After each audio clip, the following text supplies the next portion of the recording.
Hello, everyone. Welcome to the Bay Area Content Marketing Meetup. I'm Dennis, the organizer of the meetup. Really excited today. We have Doug Kessler. Doug is co-founder and creative director at Velocity. Velocity is an agency to the, what is it called? A B2B marketing agency to the stars. Doug's going to talk about a new marketing framework called the Galvanizing story. Doug is nice enough to join us from London today, so it's 8 p.m.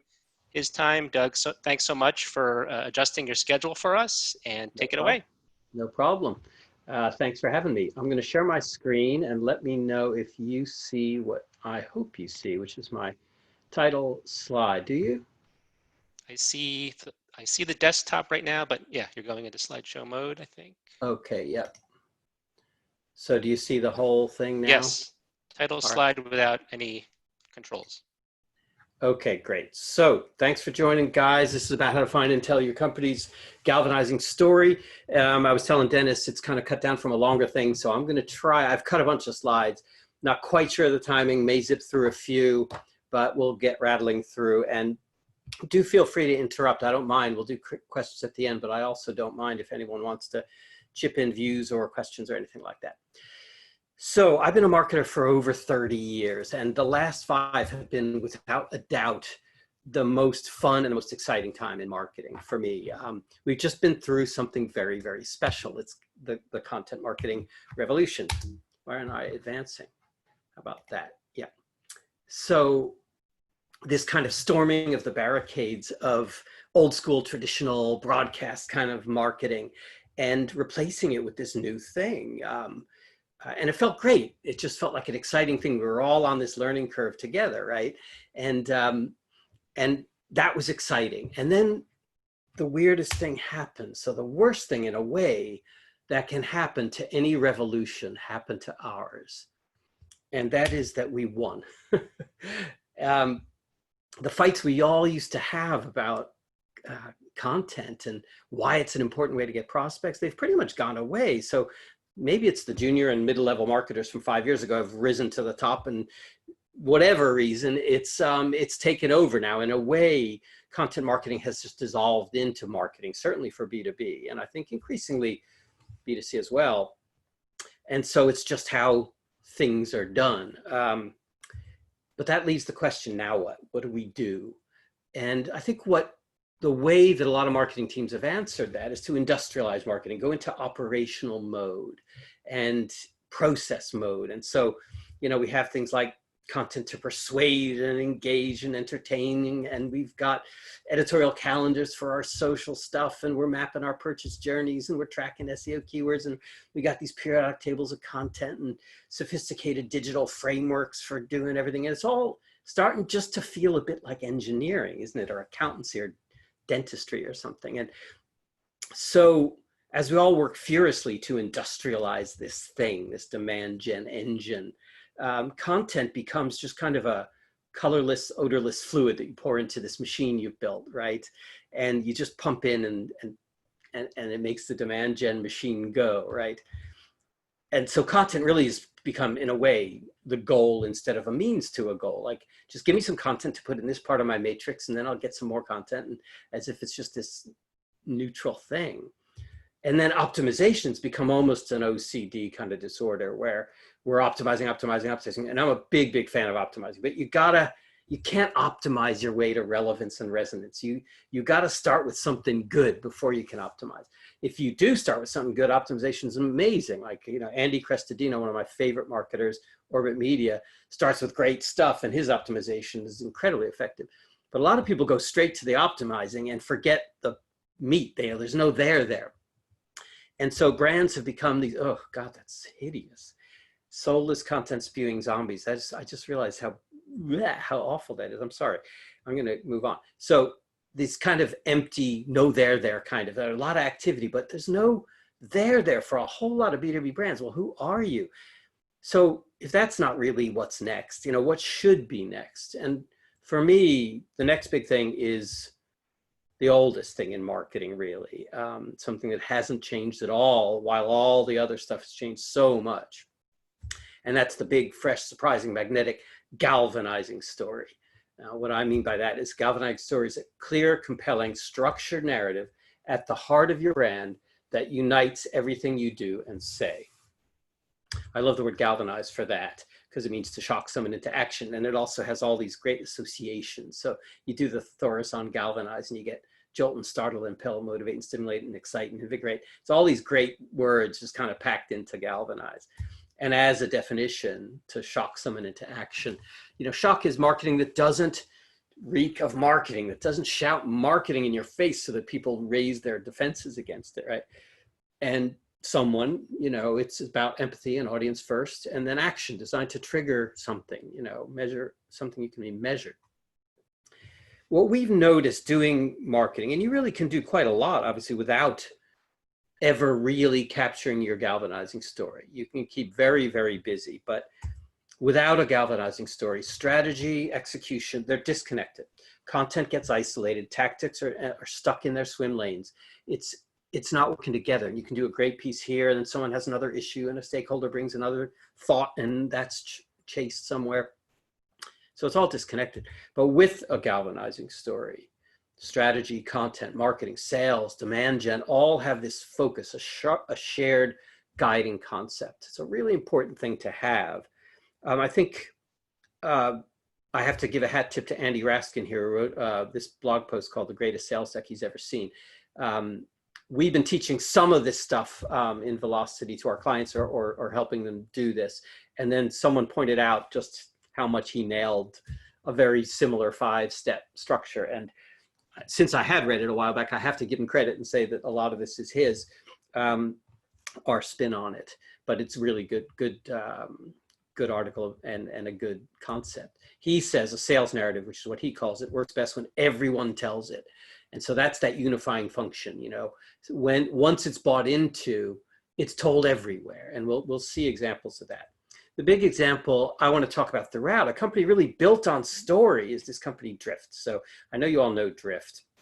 I just thought it was interesting. I always wondered where the logo came from, these little T shapes. And now I realize with the animation, the T's are just actually, they're people who've been decapitated. See? Dead people. Anyway, Drift is really interesting. Tremendous success, repositioning essentially chatbots and live chat and making them relevant again to sales and marketing. Enormously successful, like 500,000 customers, or 150,000, sorry, customers in the first 4 or 5 years. And it really isn't the product. I mean, I know they have a good product and everything, but chatbots have been invented. There's a lot of them out there, and they're good. They do the job too, but Drift eclipsed these, stole the whole market really, and then moved on to bigger things. But it wasn't their product that did that. The product was good, gotten better and better. But in the beginning, it was just another chatbot. But what they did have was a really, really great story. And that meant it was more than a company. It was a movement. It was like-minded people came forward to try to be part of it. And I'm going to use them as the kind of central example of the galvanizing story as we walk through the structure, because they're a good example of someone who just took that story, crystallized it, and brought it home everywhere and did a great job doing it. Not a client, by the way, of Velocity. I just always admired what they did. 5 parts to the galvanizing story. First is a change in the world. We'll go through each of these. Second is the new potential that's created by that change. Third is the obstacle that stops everybody from getting to it. Fourth is the breakthrough that gets you over the obstacle. And finally, the payoff that you get when you've gone through the breakthrough. I should say now that this looks very formulaic, and in a way it is, but it's not the formula that matters. And every client is different. And sometimes you change it and say, look, it's not really about an obstacle for us. It's this and that. It really can't be just a tick box exercise, but it's a nice type. Every company should be able to fill something like this out and say, and understand why what they do fits in the world. So it isn't a tick box exercise, but it is a guiding kind of principle or framework or something like that. So who's a galvanizing story for? Like, you could tell it for any persona, but we really think it should be for your ideal prospect, the people most likely to buy from you and the most likely to be happy that they did buy from you. So just keep that in mind when you're thinking about your galvanizing story. Always think about your ideal prospect, not just anyone who might stumble along. Bob Apollo of Inflection Point here in the UK did a great piece called Identifying Your Ideal Customers, B2B. And he brings you through this exercise of teasing out all the factors and sub-factors to make your ideal prospects and to the acceptable prospects and who qualifies out. Really cool piece of work. I really like it and recommend it. So let's go through these 5 parts. First is a change in the world, got to be the most important. And so I spend a little more time on it than the others. Marketing clearly exists to make your prospects want to change something. That's the whole point of it. It's either change their minds, change their approach, change their vendors and pick you, that kind of thing. That's what marketing's for. The problem is people hate change. Nobody really wants to change. Change carries risk, big risk, and lots of different kinds of risk. Performance risk is like it won't work. Financial risk, it's going to cost more than it saves me. Opportunity risk, I'm going to close some other option if I do this option. Social risk, everyone's going to hate me if I pick this thing. And that's actually one of the biggest risks even in B2B. Career risk, I'm going to get fired if I go this route. So there's a ton of risk that attaches to change. And that's a hard thing to overcome. So in the face of all that risk, the only thing that can get people to change is change itself. And that's why this first step is so important. Your galvanizing story is built on this, a real, inevitable, significant, and relevant change in the world. Taking that apart, it's got to be real. You can't just make it up, and people have to recognize it. Inevitable, it's got to be happening with or without you. It's a real thing that's happening. Significant, it's going to make an impact on their business, and relevant, it'll touch them personally in their career. So quickly about real and inevitable, that's about evidence. That's making a case, data, third-party support, the drivers of change, the tangible things that are causing it. That's how you convince someone it's real and inevitable. And if they're in the market, they're going to recognize it too. And then the significant relevant is more about logic than proof. It's show the change is worth prioritizing, connect the change to them, show why it's urgent, that kind of thing. So your take on how the world has changed is the foundation of your galvanizing story. If that's not right, they don't buy that, then they're not really going to follow you along. But if they do, they recognize it, it's compelling, they can see how it's going to change their world, and so they have to change. Then they're on board with you. They're ready to take the journey. Key to the change part is avoid the boringly obvious. So consumers are more demanding than ever. It's like does not pass the no shit Sherlock test, right? You got to have a little bit fresher, more interesting change in the world than that.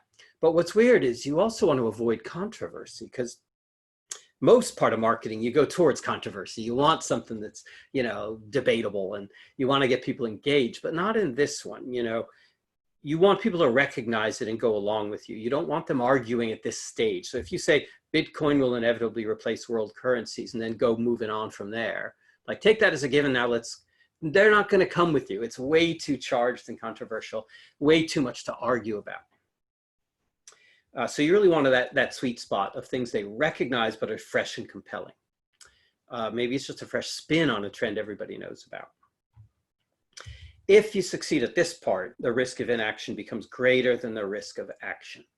And that feels like a pretty big thing. When the risk of inaction becomes greater than the risk of action, you've got someone's attention.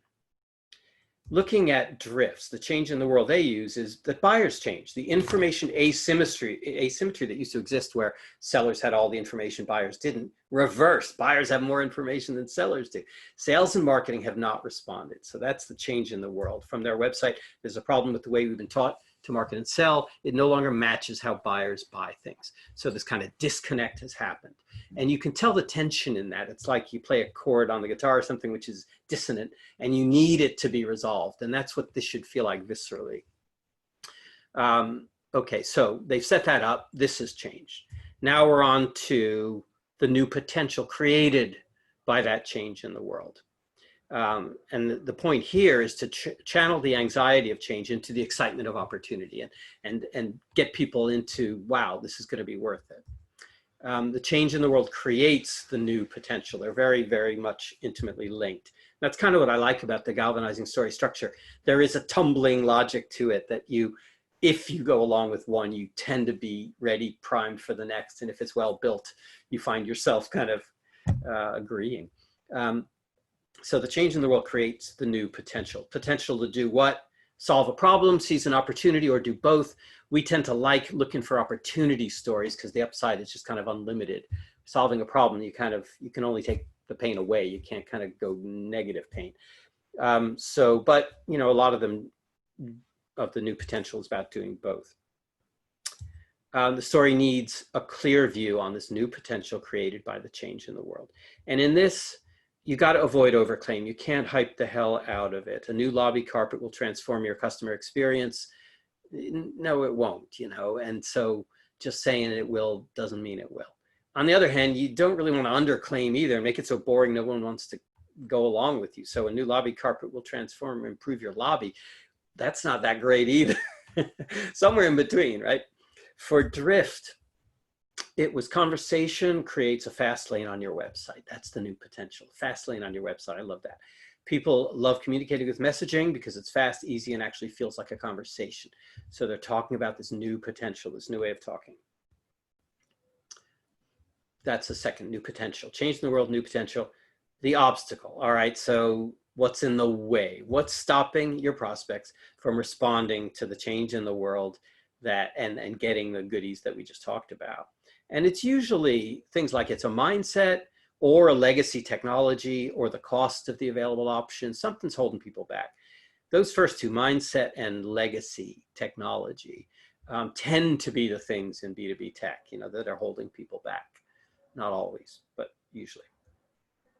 So the best galvanizing stories have some kind of enemy. And you got to ask that, who's our enemy? Is it clear? Is it crisp? Is it simple? Who's the enemy? And it's really, really helpful to try to tease that out. For Drift, legacy technology and an outdated marketing mindset, are blocking you. So they kind of tapped into both. Most businesses are still forcing people to jump through endless hoops before a conversation can ever take place. So this kind of outdated thinking, and also the tech of marketing automation, really. For HubSpot, the obstacle was outbound marketing. For Slack, and these are clients, by the way, I should disclose, I'm not promoting really, but the obstacle was internal email, still is. That's the enemy, internal email. They're not really attacking all email, they're attacking internal email. It's just not a good way to communicate. So those are the obstacles, or the enemies. Looking at the fourth is the breakthrough. What is the reason that the obstacle can now be overcome and the potential can be realized? So the obstacle, if you tell it too well, people might get depressed and not really think there's much opportunity to fix it. So you got to really show a compelling reason. And again, that's a new mindset, a new technology, a new business model, something that breaks through. It could be just one innovation like CRM was at one time, or a general innovation like new database technologies applied to a specific problem or something like that, or that kind of thing. Or it could be business model breakthrough, eliminating the middleman in a market could be that kind of thing. Or a combination of technology and model, like marketing automation when it was new. It wasn't just tech, it was also a model of marketing, a new model. So often it's mindset plus technology. And the breakthrough that you're going to sell people adds urgency and credibility to the galvanizing story. Urgency that, hey, there's something new now that I can solve this problem. I can realize the potential. And credibility is like, well, what's the reason to believe? So the breakthrough is also, don't just come by us. It's come by because there was a breakthrough. Something has happened here. For Drift, that breakthrough was their category, conversational marketing, now makes it possible to build real relationships at scale. Builds relationships, creates authentic experiences with customers and buyers. That's the breakthrough for them, which is a combination of mindset and tech. For Slack, the breakthrough is channel-based messaging. Instead of this kind of one thread closed email, it's open and channel-based into topics. So big, big breakthrough. Quite a simple little change, but dramatic. For HubSpot, obviously inbound marketing. Outbound was the enemy, inbound is the answer. They built a huge business on that. So is there a new category trying to get out for you? And, there are people who think that the only job of B2B marketing is to create a category. I don't think that's always true. I think sometimes you fit neatly in a category and that's okay. You can compete in that category. It's a different kind of competition, but if you can, and often with tech and innovation, you are creating a category, it's a cool thing. Marketo created marketing automation, HubSpot, Inbound, Salesforce, SaaS really, Drift, conversational marketing. These are categories. So what's your breakthrough? Is it a category? Here you want to avoid bullshit. There's a lot of bullshit in category creation or pseudoscience. You know, our wrinkle cream has Boswellox. That's a real thing. If you look that up, I mean, it's not a real thing, but it's a real bullshit thing. And so, you know, people will detect that. And also avoid bandwagon jumping. AI-powered footwear, people will see through that. It's a bummer because some of our clients really are built on AI and have been for a long time. Now that it's such a bandwagon, they feel like no one's going to believe them. So that's about the breakthrough. The next is about the payoff. So, you know, the goodies, the payoff, which clarifies the benefits that the breakthrough will deliver. Because of that, this. Because of that, this is kind of the linking between all the five, really, if you think about it. And on this one's a little bit different, the payoff, than the others, because in this one, credibility is the critical challenge. Whereas in the others, they're kind of logical. You do want to support them, but a buyer in the same market you're in is going to recognize those things. But in this one, that the payoff will really be there for you. Credibility becomes the -- task for you, really. And that means underplay instead of hype, which is hard for marketers to do, but really pays off if you can do it. Build that credibility by not hyping too much. Tell the truth. And then supporting with evidence as much as you possibly can. That's market data, that's product usage data, reviews, customer stories, analyst reports, surveys, anything you can to show that this payoff's real. People are experiencing it. Andy Raskin says, by far the most effective type of evidence is a success story about how you've already helped someone else with very similar to the prospect reach the promised land. You know, these go a long way if you can make a credible story. For Drift to Payoff, it's not one simple fact. They have quite a lot. I know it could be summed up, but I think breaking it out shows you the power of category in a way. Create a more human buying experience, learn a ton about your buyers, convert more leads and better leads, shorten your sales cycle, grow your pipeline. That's what conversational marketing can do for you. Big prizes, right? Big prizes. Any one or two would be fine. And then when they try to, you know, use the evidence to support this, they use a ton of customer stories and data. All these customer stories are tied to data points. Lots of validation of the promised land and the payoff. So, in fact, they have so many of these case studies. They're little bots down there in the corner. All these customer stories can be overwhelming. You want me to help you find one? It's just funny that they needed their own bot to lead you through their case stories. On this one, obviously avoid hype. Totally transform your entire company with zero effort. You don't want to be doing that at this point. You want to be grounding it in something people can believe. So that's the 5 parts, and just let me run you through drifts in one big statement. It's not really, wouldn't fit on one t-shirt, but maybe the front and back. Buyers have changed, but marketing hasn't. People will reward relevant, timely conversations, but old tech and old thinking blocks this from happening. Conversational marketing unleashes a new way of marketing, and that leads to deeper relationships and faster sales cycles. You know, it may not be a homepage or anything, but it's a tight story, you know, and they went to town on it. Like, they didn't just do this. And a lot of this kind of frameworky message stack stuff, placemats you see all the time, they don't really turn me on. Like, you see a lot of it in marketing, and it's like, well, if we put the same dull words in boxes and stack the boxes, it'll become strategic, right? It isn't that. This is not a PowerPoint. You can't start a revolution with PowerPoint. You've got to get out there and tell this story. And this is, again, where Drift did just a great job. First in books and ebooks, you know, they're telling it in a zillion places, books, ebooks, with conversational marketing in the title, you know, big chunky things, webinars, huge series of them. Again, conversational marketing is almost in every single title, or certainly in a whole lot of them at the beginning. Blog posts, same, dozens of dozens, making this category happen, telling essentially the same story from different angles. Drift Insider is their club. You know, you can become a member, and that's when you know you're starting to have a movement, starting a category. You get like-minded people who are like, I'm in. I want to be part of this. And events. I mean, you know, you've arrived when people are going to pay 500, 600, 700 quid to come and be marketed to. You know, so you know that's impressive stuff. That's one story told in a zillion places, and look what it did for them. I think it's super impressive. I just noticed that one there is a couple of them are reversed. I wonder how that happened. It's cool though. Anyway, other marketers notice these are marketers they're marketing to. And so marketers notice this focus. You know, everyone seems to be on the same page, pushing the same message and leveraging the same channels. It's infectious. You know, marketers can see what's going on and they like it. And you see it all the time. There's a ton of meta comment about how Drift's doing this. And it started as a chatbot, you know, in a world that already had chatbots. You know, that is the power of a story, right? You know, they took storytelling quite seriously and nailed it. The whole juggernaut of Drift is built on a strong focus story, well told, grounded in truth and things that really were changing. There really was a disconnect between buyers and marketers. So getting back to where we started, to our own content marketing revolution, galvanizing stories start revolutions. You know, every revolution, every new market, it started by a fresh, surprising, compelling, credible story.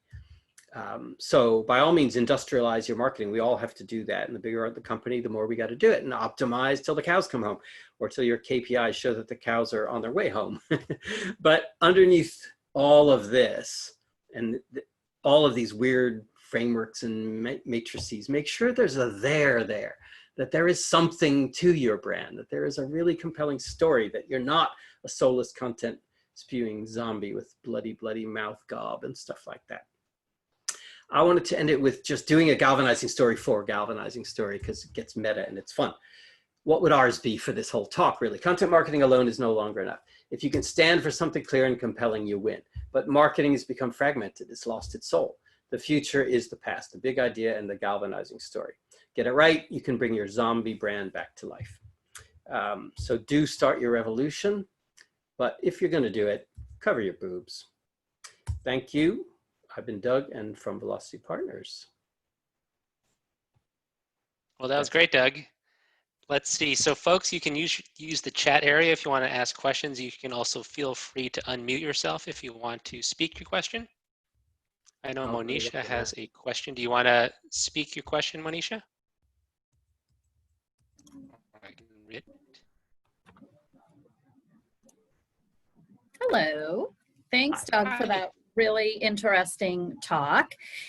And I love the carpet example. And so I have a question in the social marketing or health space. So I help others come up with compelling and impactful health campaigns. And obviously the topic of the day right now is COVID-19. Yeah. So my question to you about, I think it was part 4 or 5, the payoff. Yes, the payoff. It seems like a lot of campaigns, whether they be in health or not health, don't explicitly say what the payoff is. There's an implied benefit. I was even thinking of your carpet example. So I just was wondering if you could clarify if you think the payoff needs to be very explicitly said. That's a really good question. And it's a tricky one. It's not so easy because we think of it as kind of a hierarchy of benefits. Like at the very, very bottom are kind of like feature-y type benefits, little advantages. And the top might be like your share price will move or profit is at the top. And in between are some like things like customer engagement will go up and, you know, chunky things. And you never know, though what's weird about this hierarchy is the higher up you go, the more important the thing is. But it's the least credible it is, the higher you go. You know, they believe the stuff at the bottom, but they don't really care. And they care about the stuff at the top, but they don't really believe you. So for us, it's kind of, you want to find where it is, where is your sweet spot, you know, like you might say, well, customer engagement, increase customer engagement for Drift. Now, someone might come along and say, but that's not an end benefit. That's a means to something further. Why stop there? And then you might say, well, no, our target audience know that customer engagement's their big problem. That's where we want to focus and stop. So you kind of have to make a decision of where you're going to be in the hierarchy for that explanation. and also draw connections up and down in the hierarchy. So if you're here at customer engagement, you've got to support it with features down lower, and draw, why that engagement's so good, and higher up with things like profit or revenue. So it's picking your altitude in that pyramid and that kind of thing, and drawing connections down and up. But it's a good question, because a lot of arguments in B2B happen around, or, how explicit, how far do we have to go to tell someone something's good? And often, I think, often your target audience knows that this thing is good. You don't have to go the next step and say, because of engagement, they're going to buy more. They know that part, but that's not always the case. Does that answer that? Great, thank you. So Doug, I have a question about drift. So I'm imagining now I'm at a B2B brand, and I'm trying to piece together my story and figuring out all these 5 parts. So for drift, you had that one slide where you summarized all of their galvanizing story in one place. Yeah. Did they literally have that in one place, or did you piece it together from different reverse sections? I reverse engineered it. So okay, got it. But I would be surprised if they didn't, because it's so evident in so many places. Yep. I would be surprised. And I did the blue quotes down below each one was a quote from the website, which kind of supports the thing. But I've not been privy to it. We've created galvanizing stories for other, and I can tell you, yeah, it's there just like this. With that one, it is reverse engineered. And so I'd be interested to know if they looked at it and said whether I got it right or not. But I see the arc in so many places that I'd be surprised if it's far off. So I guess the follow-on question is, let's say we figured out our 5 parts. How do you sequence it? Like, how do you start to tell the world what your story is? Yeah, that's a good one too, because you don't, and I think B2B falls into this, where everyone has to tell the whole story everywhere in every medium all the time. And you don't. I mean, there will be places you tell the whole thing, like in their book on conversational marketing, they'll tell the whole story. And there will be places they do that. And even a blog post can run through the whole thing. But you also want to have this content mixed, and some parts will do different things, like a change in the world. You can have stuff just on that, on the disconnect between, let's say, the change in information asymmetry between buyer and seller. That's a blog post, that's a piece of content. You then can lead people on. You can break off bits to tell in a specific piece when you've got a content mix that will assemble it together for you again, as long as you keep people with you. But there should be a few places where it's all nailed. And there's generally, when we do these for clients, there's one come out of the gate piece, which will try to tell the whole story. Or at least one. Sense. Anyone else with any questions or comments? I have a quick question. Okay. Go for it. Hi, I'm Margie Egan. It's a pleasure to be here. Fans of you both, so nice to be able to join you. I'm wondering if you think there's sort of a danger in like rushing too quickly to get to the breakthrough and the payoff. I see that a lot where, and we're told in many ways, for example, on a website to kind of get those payoffs, those benefits up much more quickly, and kind of position them first and then sort of fill in the rest. Or do you feel like you need to lead people sort of through this step by step in order to get them to continue to buy in? Yeah, that's a really good question too. And I think it is one of those, varies on the context and the moment and the audience. But we have a lot of clients who, their first impulse is, well, just get that payoff right smack up front. And I think you have to kind of earn credibility. I think you need to earn that. I don't think someone's just going to believe you because you splatter it there. Having said that, there are times you lead with the Holy Land and then show how they got there. And it might be, how did so-and-so get this doubling of engagement and this and this and that? Come and we'll tell you, So one can do that. But, missing the story part and just getting right to the benefits. It's sales guys that always, in our clients, the stakeholders who most want to jump to the answer are the sales guys who want to just, come on, just get to that. But if someone arrived at that through the story and believes each step, and if they don't, you can find out, well, what aren't you believing here? Do you not believe the world's changed that way? Let's talk about that. Do you not believe that there's new potential created by that change? Did you not believe something's holding you back? You know, find out where the block is, because it will emerge. Like, they're not just going to buy your payoff benefits and give you the check, you know. So for us, slowing down and making sure people are with you essentially builds the logical steps to the sale, the things they have to believe. And it may well be that actually they believe all these things, and it's quite quick, you know, they know it, they get it. But often it's not that easy at all. Yeah, thank you. I agree. It is often the sales folks who say people won't sit through this part of the presentation. They just want to hear the final. Yeah, I know. And what's funny about sales guys, because whenever we have our friction with sales guys, we're kind of, the assumption is we're the snowflakes and they're the hard-nosed business people. And it's like, bullshit. This is better. This works more than what you're saying. You know, beating someone on the head with something doesn't make it true. And, you know, understanding where someone else's mindset is before you head out is not snowflakey. It's hard-nosed business, you know. So I always kind of resent that. And I think, you know, obviously the good sales folks get it and the bad marketers don't. So I don't mean to make it a big apartheid about it all, but it's just funny how it's positioned. I think there's the classic motivation, the motivation dynamics there. Like, sales needs to close the deal, so they want to go straight to number 5. But I would argue that if you step someone through from the beginning, 1 through 5, that's a more loyal customer than someone who just buys at step 5. Yeah, but of course, also, sales wants the deal, so they're gonna.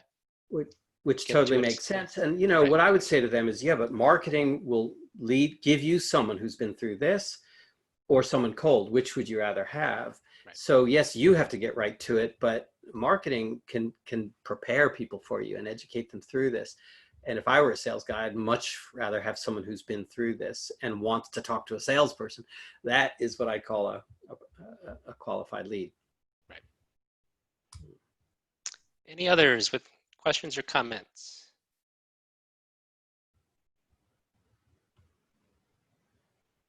And so, Doug, if folks want to check out, if folks want to check out Velocity, where do they go? What's the so the URL website or is your domain? velocitypartners.com. Okay. And that's, you know, the blog there is full of goodies and it's a bit quirky. And we have a bunch of content on some of these issues as well in the resource section. So do come and feed. Yeah, I've been reading your WFH, Worried from Home series. Worrying from home, yeah. Is that still going, or is that? It's paused a little bit because we're like, wow, this is like, it's just the status quo now, and I don't know what to worry about anymore, but it will keep going. Some new worries are bubbling up, like, will I ever go back to the office? It's been, how long has it been? Like 4 months or something? Yeah. No, we'll keep it going for a while. It's been fun to write. Well, keep it up, Doug, and thanks so much for joining us today. Stay safe where you are. Thanks. And we'll see you online until we can connect safely in person. Yes. Thanks, guys. All right, thanks to everyone for joining. Take care. Take care.